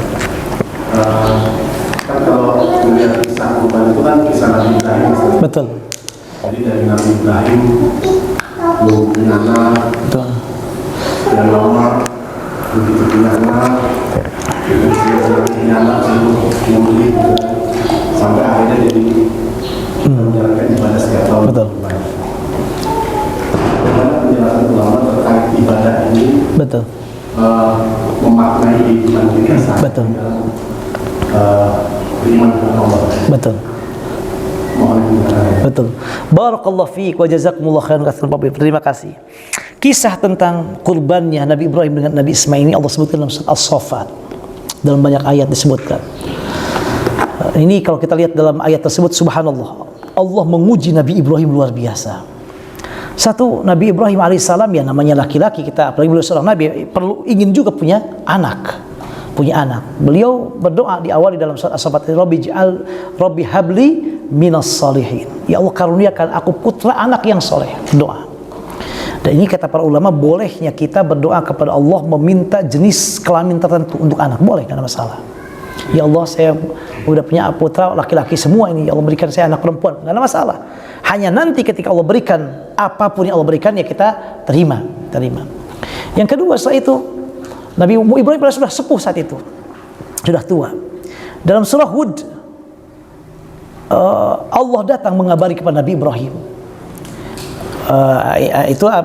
Setelah Nabi Ismail Ismail lahir, makanya kata para ulama dalam ayat yang lain, Nabi Ibrahim terus berdoa, Rabbi habli minas salihin, As-Saffat, dalam As-Saffat, Rabbi habli minas salihin, karuniakan aku putra yang saleh. Terus sudah tua sekalipun, kemudian Allah karuniakan putra, maka diberi nama Ismail. Kata sebagian ulama, Ismail ini bahasa Ibrani. Isma' itu artinya mendengar, sama' Isma' mendengar. Il dalam bahasa Ibrani itu bahasa Yahudi itu ya Tuhan. Ya Tuhan mendengar. Apa maksudnya? Tuhan mendengar doanya Nabi Ibrahim alaihissalam. Jadi artinya di sini menjadi pelajaran apa, bahwa tidak ada yang mustahil bagi Allah. Sesulit apapun, segak mungkin apapun bagi Allah mudah. Tidak ada yang mustahil. Nabi Ibrahim udah tua, istrinya udah mandul, Sarah. Sebelum Sarah kan ada Siti Hajar, Sayyidah Hajar, Nabi Ismail Hajar. Mandul, berdoa, Allah karuniakan. Nabi Ismail kemudian lahir.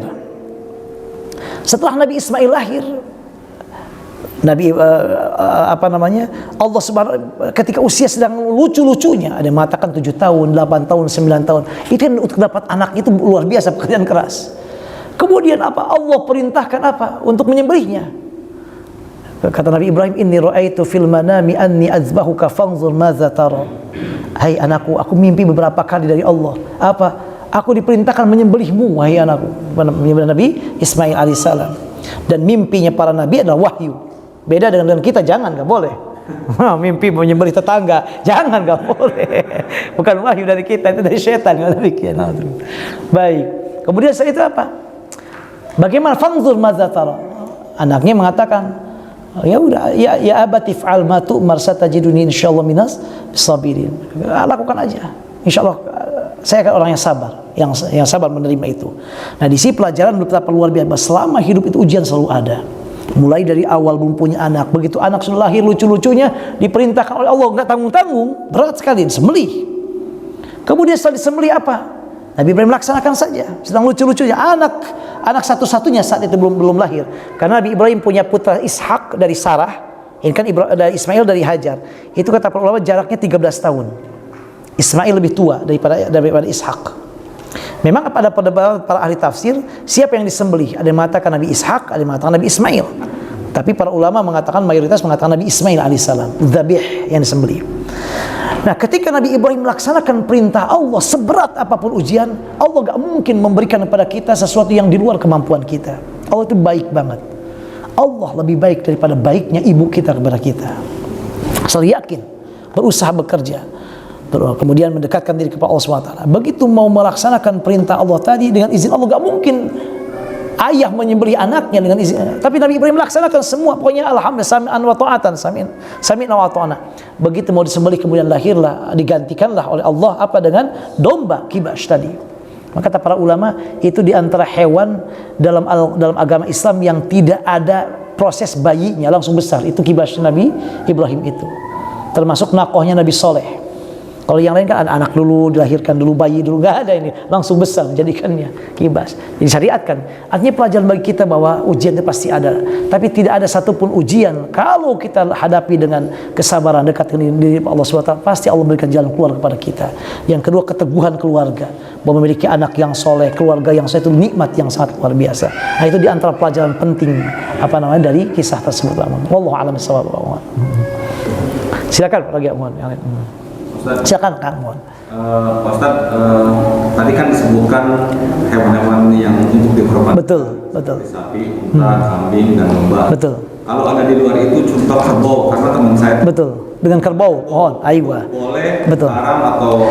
Kerbau boleh disamakan dengan sapi, jamusa. Nah, jadi unta, kemudian kerbau, sapi itu sejenis dengan kerbau, jamus, boleh, tidak ada masalah. Kemudian domba, kemudian juga kambing, atau yang sejenis dengan itu kalau ada, tapi tidak ada.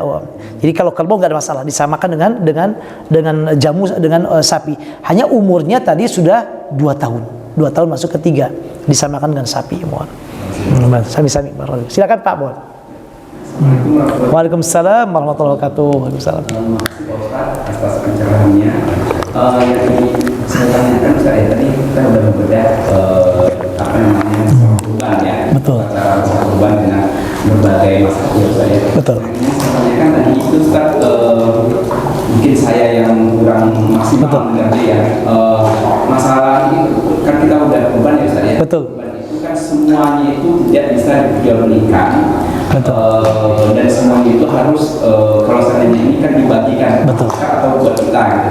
Nah, yang ingin saya tanyakan ini bagaimana dengan masalah kulit ya Ustaz ya? Betul. Nah, biasanya kulit ini kebiasaannya atau yang pernah saya lihat ya, kulit ini kan setelah disembelih hewan kurbannya dibagi-bagi, nah kulitnya ini kan tersisa Ustaz. Nah, kulitnya ini ada yang menjual atau dialihkan sisa tujuan ininya dimasukkan kemana, saya kurang paham juga. Nah itu bagaimana caranya kalau seandainya yang sepintas saya dengar tadi, kulitnya pun dikurbankan, ya apapun bentuknya itu dikurbankan gitu ya Ustaz ya. Nah kecuali tadi yang masalah biaya-biaya ini dimintakan kepada yang kurban gitu ya Ustaz ya. Nah itu yang pertama Ustaz. Yang kedua Ustaz, tadi masalah kurban untuk seseorang yang meninggal. Kan tadi ada yang diperbolehkan, ada yang tidak diperbolehkan. Nah, kalau seandainya kita mengambil salah satu dari mazhab itu dibolehkan ya.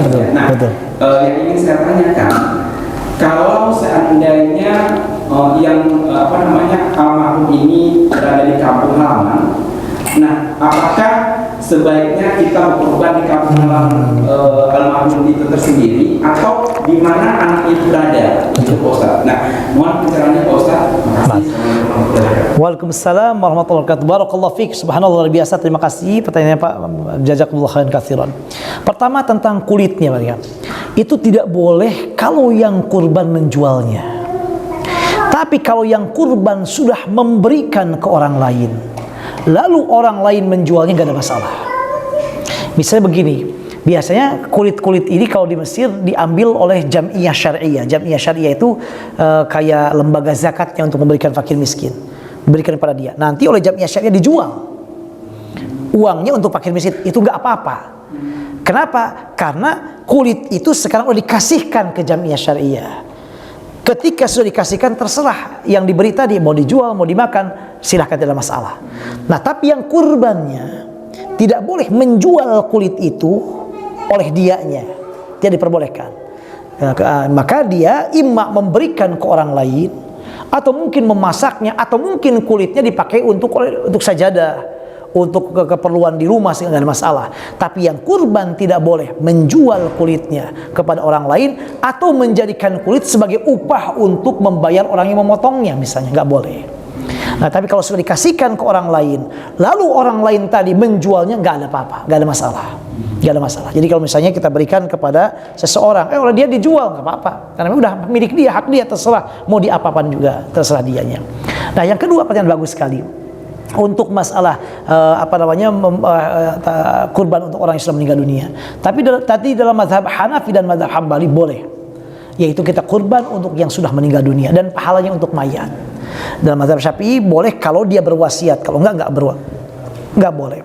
Nah, kalau seandainya kita ingin kurban untuk orang yang sudah meninggal dunia, untuk beliau, apakah sebaiknya kita memotong kurbannya di tempat kita yang akan memberikan uangnya, atau di tempat beliau yang niat kita kurban untuk beliau? Maka yang dalam hal ini adalah di tempat beliaunya yang akan kita niatkan kurban untuk beliau. Jadi kenapa? Karena kurban ini sekarang udah milik siapa? Milik beliau. Jadi kalau seandainya beliau di kampung, berarti kita kurbannya di kampung. Nah, bagaimana kalau saya enggak? Saya mau kurbannya di sini juga, digabungkan, atau tempat yang lain? Kita ambil aja pendapat yang membolehkan itu dalam mazhab Hanafi.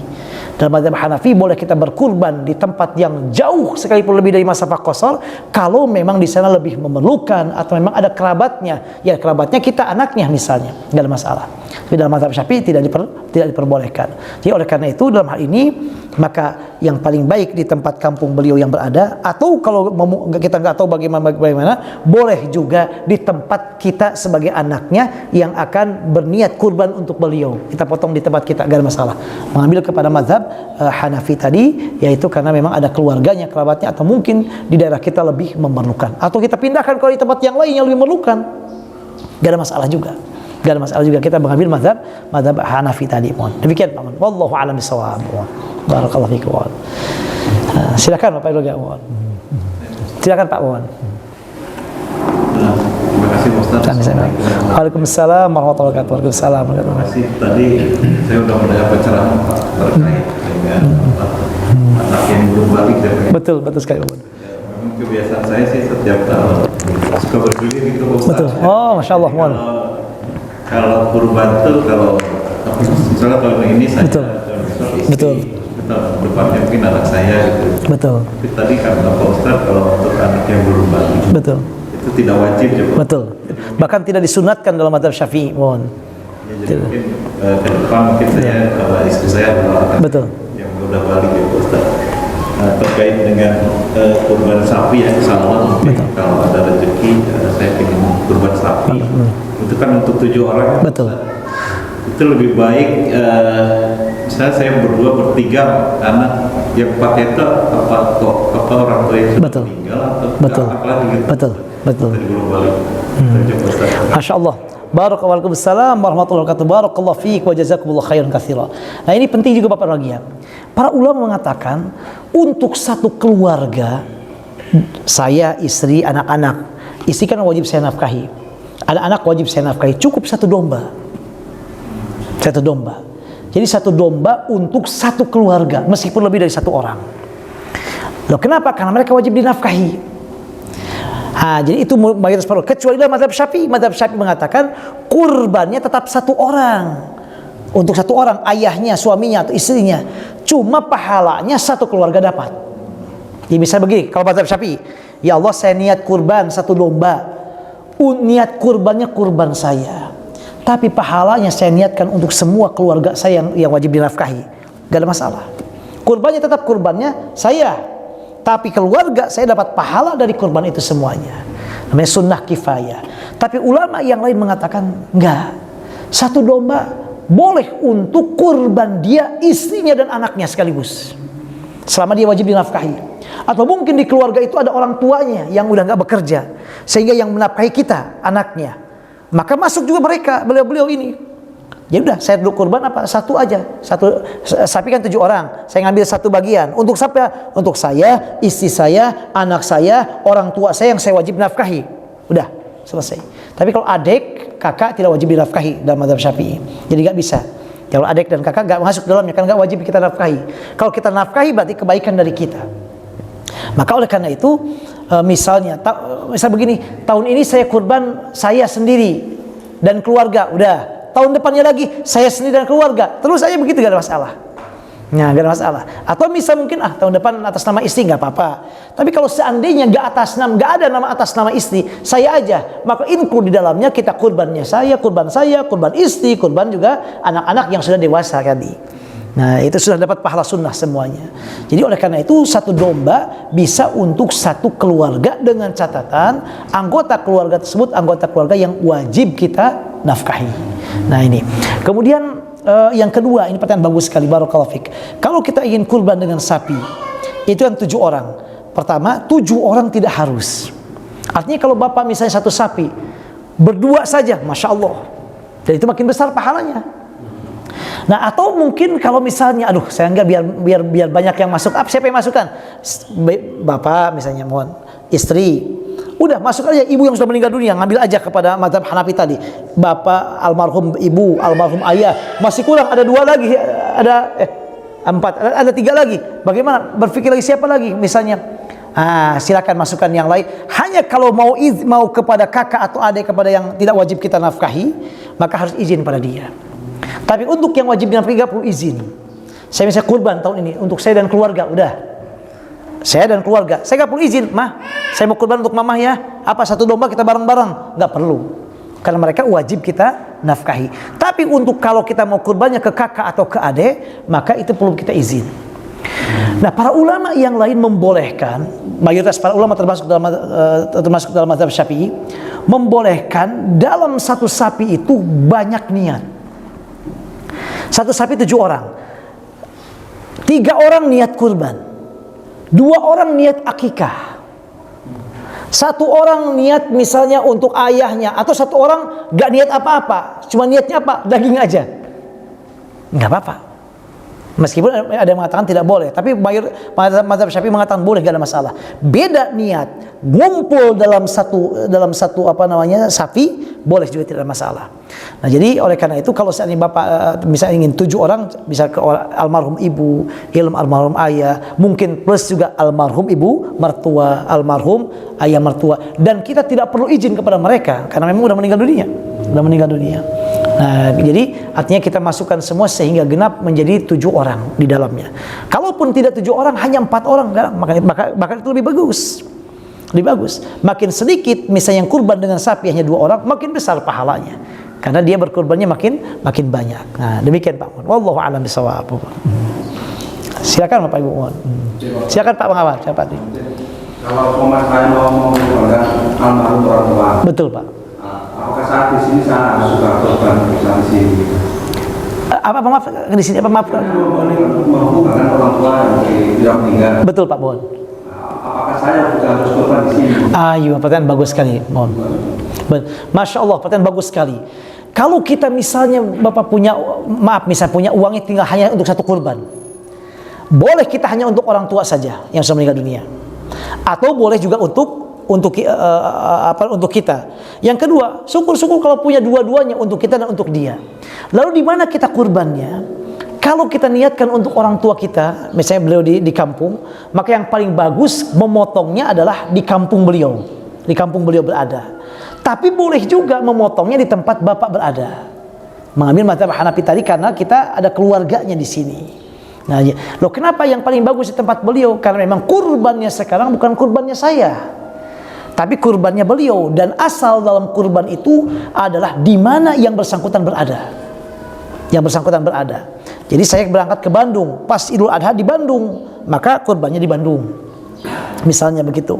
Kemudian pas beradanya orang tua kita dulu di kampung, maka kurbannya tempatnya di kampung kita, tidak di tempat yang lain. Nah, demikian Pak Muhammad. Wallahu a'lam bishawab Pak Muhammad. Sami-sami Pak Muhammad. Silakan. Tapi boleh juga Bapak almarhum kurbannya di sini juga, ada masalah juga Pak. Mohon. Boleh di sini, meskipun yang paling bagus di sana. Karena terkadang di kampung udah gak ada siapa-siapa lagi, gak kenal lagi misalnya. Ya. Nah, tapi kalau kita di kampung maka itu lebih bagus, karena itu tempat beliau berada. Silakan Pak, mohon Pak, mengapa? Waalaikumsalam warahmatullahi wabarakatuh. Waalaikumsalam. Belakangan ini kan ya Pak Ustaz, tentang media sosial. Apa? Media sosial, betul. Karena sekarang itu kurban online. Betul sekali, mohon. Itu bagaimana kita menyikapi? Betul. Saya kita kan berkorban. Betul. Itu kita nggak tahu banyak, kita hanya tahu didistribusikannya kemana. Jadi bagaimana kita? Betul. Masya Allah, barakallahu fiik. Pertanyaan bagus sekali Pak. Jazakumullah khairan katsiran. Di zaman sekarang Bapak Ragia memang kita perlu berhati-hati juga ya, karena memang keadaan sudah begini. Artinya kalau kita ingin menitipkan ibadah kita, kan ini ibadah luar biasa. Sampai dalam mazhab Hanafi mengatakan kurban hukumnya wajib. Dalam mazhab Hanafi hukumnya wajib, artinya penting sekali. Maka disyariatkannya tahun kedua Hijriyah. Puasa tahun ketiga Hijriyah. Ini luar biasa. Maka perlu kita juga kalau kita misalnya ingin yang tadi, kita melihat memastikan itu amanah atau tidak. Jadi jangan sampai, maaf bahasa kasarnya, bodong. Jangan sampai bodong. Dan yang kedua, dalam kurban Bapak Ragia, kurban dan zakat itu dianjurkan adalah di mana harta kita berada. Kalau dalam masalah kurban, di mana badan kita berada. Jadi artinya para ulama, apalagi dalam mazhab Syafi'i Bapak Ibu, nggak boleh kita memindahkan harta zakat kita melebihi jarak qasar sholat. Misalnya ada media sosial menerima zakat, dikumpulkan zakat segala macam misalnya. Di mana ini tempatnya? Saya tinggal di Ciamis. Ini tempat adanya di Jakarta. Ciamis ke Jakarta itu jauh sekali. Jauh sekali. Kecuali kalau nitipkan ke lembaga zakat yang di Jakarta, orang Jakarta tak paham fikih zakatnya. Oh, Bapak dari mana? Dari Ciamis. Nanti dibagikannya di Ciamis, gak ada masalah. Tapi kalau seandainya di Jakarta dibagikan di Jakarta, sementara di Ciamis lebih memerlukan, dalam mazhab Syafi'i nggak bisa, dan dalam mazhab Syafi'i sampai nggak sah zakatnya. Kalau zakat nggak sah zakatnya, karena nggak boleh ditransfer harta zakat melebihi jarak qasar sholat. Apa hikmahnya? Dia termasuk masalah kurban. Kurban juga sebaiknya kurban dilakukan di mana? Di tempat kita berada. Kecuali tadi ngambil mazhab Hanafi, boleh kita transfer ke tempat yang lain, dipotong di sana atau dagingnya ditransfer ke sana. Kalau memang di sana, satu, ada keluarga kita, yang kedua ada yang lebih memerlukan di sana, baru kita transfer ke sana, gak ada masalah. Kurban di mana? Misalnya ada gempa, parah sekali, orang susah makan segala macamnya, udah kita kirim ke sana, gak ada masalah. Nah, kenapa kita dalam agama kita bahwa di mana kita berada kita kurban di sana? Di antaranya adalah untuk menunjukkan bahwa kita perhatikan yang dekat dengan kita dulu. Jangan sampai kita baik dengan orang yang jauh di sana, tetangga kita, masyarakat sekitar kita nggak dikasih apa-apa. Nah, itu tidak diperbolehkan. Jadi kita dari yang kecil dulu, kemudian makin besar baru kita perhatikan yang berada di lingkungan kita. Dan itu yang diajarkan oleh agama kita. Yang kedua, yang melihat kita punya mobil, yang melihat kita masih sehat, siapa? Yang dekat dengan kita. Tetangga kita, oh melihat Masya Allah. Nah, untuk menghilangkan iri, dengki dari maaf khususnya fakir miskin, termasuk juga menjaga hubungan kita dengan lebih baik lagi dengan mereka, sosial kita dengan mereka, maka kita kurbannya di tempat kita berada. Maka dagingnya pun kepada warga sekitar kita, menjaga hubungan. Misalkan di sini nih, kita misalnya berbagi juga untuk yang saudara kita yang di samping, yang di mana gitu, yang di sana. Kalau mungkin, itu bagus sekali. Bagus kan? Itu di antara ada semangatnya. Di antara hikmah ada semangat, ada spirit yang dipesankan oleh Allah bahwa kita perlu memperhatikan di sekitar kita. Karena yang tahu apapun adalah kita. Termasuk mohon maaf, kalau kita sakit siapa yang tahu? Atau yang meninggal dunia? Gak mungkin dari sana, enggak. Tapi tetangga kita yang dekat. Mungkin kita pinjam motor, pinjam mobil, pinjam ambulan ke tetangga kita yang di sana misalnya, atau di sini misalnya, semuanya. Nah, itu di antaranya. Jadi kita seorang muslim itu adalah harus bergaul dengan yang lainnya. Tidak hanya di rumah saja. Kita bergaul dengan tetangga, bermasyarakat istilah kita. Di antaranya wujud bermasyarakat kita adalah dengan ibadah, yaitu dengan kurban. Bermasyarakat khususnya dengan warga sekitar kita. Maka kalau ada yang online tadi, kalau seandainya dia amanah dan jelas pendistribusian untuk yang lebih perlu, gak ada masalah kita ke sana. Tapi kalau seandainya di kita juga perlu, utamakan di kita saja, gak perlu dengan mereka. Tapi pastikan kalau seandainya ingin kita berbagi dengan mereka, ya betul kan, kita pastikan bahwa itu adalah amanah sekali. Dan ingat Bapak lagi ya, kita berzakat, berinfak dan bersedekah atau berkurban dan membagikan kepada keluarga kita yang memerlukan, itu lebih baik daripada kita berbagi dengan orang lain yang bukan keluarga kita yang memerlukan. Saya punya misalnya kakak, saya punya adik, punya keponakan. Itu kan secara hukum gak wajib kita nafkahi. Dia miskin, fakir miskin. Saya punya zakat, punya infak, punya sedekah. Kemana saya berikan? Dia fakir miskin keluarga kita. Ini fakir miskin, bukan keluarga kita. Kata Rasulullah, yang paling baik kita berikan kepada fakir miskin keluarga kita. Karena pahalanya dua, kata Nabi Muhammad, pahala infak sedekah dan pahala silaturahim. Jangan sampai ini, mohon maaf, kepada orang lain, baiknya minta ampun. Apalagi kepada tetangga, apalagi kepada para janda misalnya, baiknya minta ampun luar biasa. Giliran kepada keluarganya sendiri, pelitnya minta ampun, gak pernah berlagak. Oh, enggak begitu. Maka dalam Al-Quran selalu kalau kita perhatikan, ketika Allah memerintahkan berbuat baik, setelah orang tua yang disebutkan pertama kali keluarga, baru fakir miskin, baru anak yatim, baru fakir miskin. Hanya penting yang terdekat kita. Ya, tapi bukan berarti kita menyuruh kita pelit ke orang lain. Enggak. Kalau ada kelebihan, bagi juga dengan orang lainnya yang keluarga kita. Jadi artinya kita memerlukan hal itu. Nah, itulah yang ingin diajarkan dari adanya udhiyah ini. Kita berada di tempat kita, undang keluarga kita, ayo, ini ada bagi, ini yang dekat dengan kita, tetangga kita dan sebagainya, berikan dari kurban kita. Adapun kalau online kita nggak mengetahui misalnya di mana dibagikan, dan idealnya kalau seandainya yang online ini bukan pemerintah. Kalau pemerintah beda, Pak. Kalau pemerintah boleh dia membagikan kemana saja, itu hukumnya berbeda.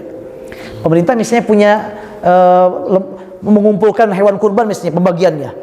Pemerintah boleh membagikannya kepada daerah mana saja yang dipandang lebih perlu, meskipun jauh dari masafah qasar.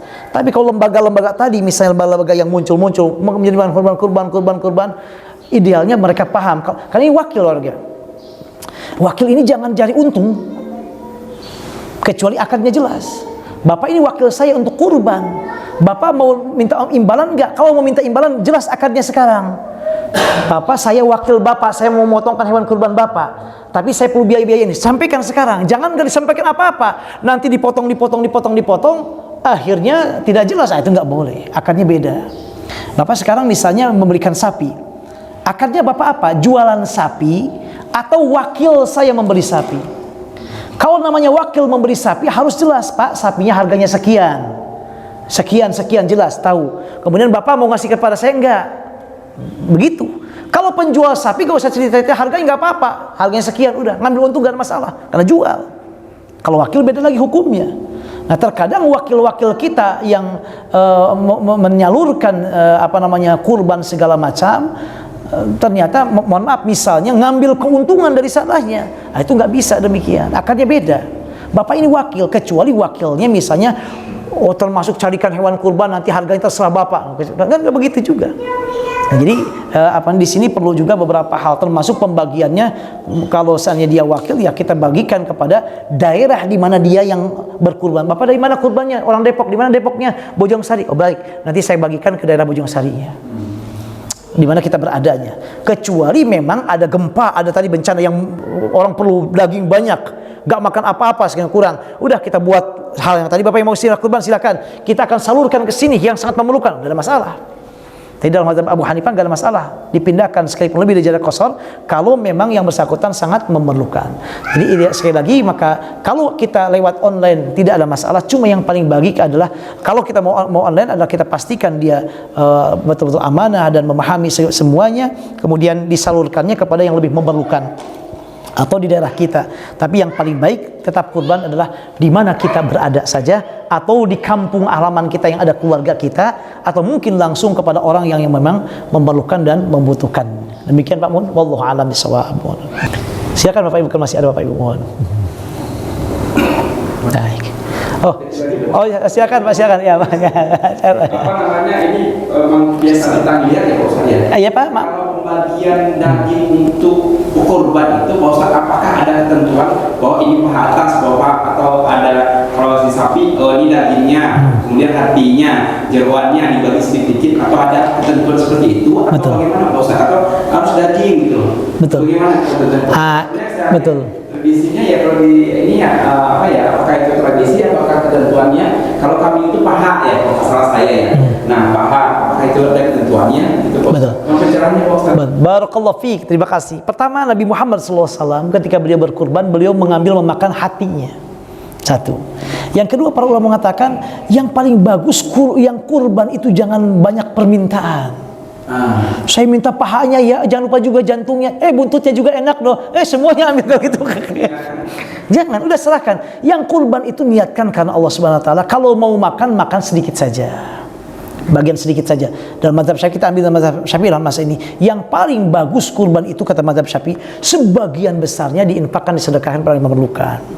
Yang paling bagusnya. Nah, kemudian jadi yang kurbannya ya makan ala kadarnya, tabarukan aja. Kan ini ada daging berkah, daging ibadah.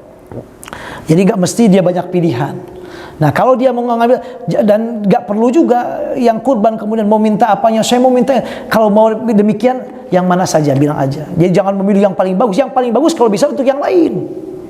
Untuk yang lain. Mana daging yang paling bagus, paha untuk orang lain. Dia ngambil apa, misalnya apanya saja. Meskipun boleh juga kalau yang kurban minta. Boleh juga, cuma yang paling bagus dia tidak memilih demikian. Yang paling bagus, yang paling banyak, yang paling luar biasa daging itu sebaiknya untuk orang lain. Namanya kita berkurban, mengorbankan, memberikan orang lain, mengorbankan waktu kita, artinya memberikan waktu kita orang lain, memberikan daging ini untuk umumnya untuk orang lain. Nah itu yang paling bagus, yang paling bagus. Meskipun sekali lagi kalau dia minta nggak ada masalah juga. Cuma bagusnya udah terserahkan kepada panitia yang mengatur. Nah untuk yang bagian detailnya tentang ari-ari dalamannya terserah nanti panitia yang membagikan tadi. Gak mesti kemudian harus ada di dalamnya ari-ari segala, gak mesti. Bahkan mungkin nanti kalau misalnya bagian dalamnya itu jangan dicampurkan dengan dagingnya, khawatir bau misalnya, maka ambil juga demikian. Jadi dalamannya bagaimana ini. Jadi intinya untuk yang detailnya itu silahkan, nanti tidak ada aturan khusus. Tidak aturan khusus. Yang jelas sebaiknya orang yang kurban memakan sebagiannya. Tapi kalau bisa hanya sedikit saja. Kemudian yang kedua adalah bahwa pembagian untuk dagingnya bisa saja satu orang jeroan aja semua, nggak ada masalah. Satu daging nggak ada masalah. Atau digabungkan dua-duanya nggak ada masalah. Detailnya dia semua diatur oleh panitia. Jadi Islam hanya mengatakan ada sebagian untuk fakir miskin dari dagingnya itu. Dari dagingnya itu hanya setengah kilo atau 1 kilo. Nah itu berikan untuk mereka. Sisanya terserah kita mau bagikannya seperti apa bentuknya Pak. Mohon. Nah barakallahu fiik, saya Pak, saya mohon. Nah, silakan, masih ada atau belum? Saya udah terjawab pertanyaan saya. Iya, alhamdulillah. Kita nanya biasanya seperti kebiasaan ya. Betul. Kita lihat kayak gini. Iya Pak, silakan Pak, mohon. Tadi kan kan kalau nggak salah ada pendapat bahwa korban untuk mayit itu tidak disarankan. Betul, betul. Berwasiat. Betul. Nah, kasusnya kan ya sebenarnya ya selama ini kan kita berkorban untuk almarhum. Betul, betul. Nah, pertanyaan saya, kalau misalnya almarhumnya tidak berwasiat, apakah itu dianggap sama atau mayit dengan almarhum dengan orang lain yang sedang meninggal? Betul. Nah, jadi konfirmasinya saja sih, Betul. apakah diperbolehkan meskipun almarhum tidak berwasiat Betul. sebelumnya, Betul. atau boleh saja karena Betul. Betul. Baik, betul. Barakallahu fiik, pertanyaan bagus sekali Pak Mun, barakallahu fiik. Nah, ini dalam hal ini para ulama berbeda pendapat. Dalam mazhab Hanafi dan Hambali, kita boleh berkurban untuk yang sudah meninggal dunia sekalipun mereka nggak berwasiat. Karena itu bentuk kebaikan kepada mereka. Baik dari infak dan sedekah untuk mereka, nggak ada masalah. Nah, mazhab Syafi'i yang tadi mengatakan demikian. Jadi orang yang kita nggak boleh kurban untuk yang sudah meninggal dunia kecuali yang meninggal ini berwasiat sebelum meninggalnya. Lalu kita ambil yang mana? Kita ambil yang mazhab Hanafi dan Hambali saja. Artinya kita boleh berkurban untuk yang sudah meninggal dunia, terlebih itu orang tua kita. Udah, saya niat untuk ayah saya, untuk ibu saya.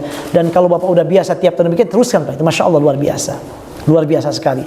Dan ini adalah bagian dari kebaikan yang luar biasa, karena memang ibadah kurban ini ibadah yang juga sangat istimewa. Jadi tidak salah, teruskan saja bapak berkurban untuk orang tua yang sudah meninggal dunia atau yang sudah meninggal dunia sekalipun beliau tidak berwasiat. Nah, kita mengambil mazhab Hanafi dan mazhab Hambali dalam hal ini. Saya Pak, wallahu a'lam bishawab. Silakan Bapak Ibu, masih ada? Nah, baik. Kalau tidak ada, kita akhiri sama-sama. Nanti kalau seandainya ada yang perlu kita diskusikan, jangan sungkan Bapak Ibu lagi ya. InsyaAllah kita sama diskusikan. Kita akhiri dengan sama-sama membaca doa kafaratul majlis. Subhanakallahumma bihamdika nasyhadu an la ilaha illa anta nastaghfiruka wa natubu ilaik. Wa sallallahu alaihi Muhammad wa ala alihi wa sahbihi wa baraka wasallam. Walhamdulillahirabbil alamin. Wassalamualaikum warahmatullahi wabarakatuh.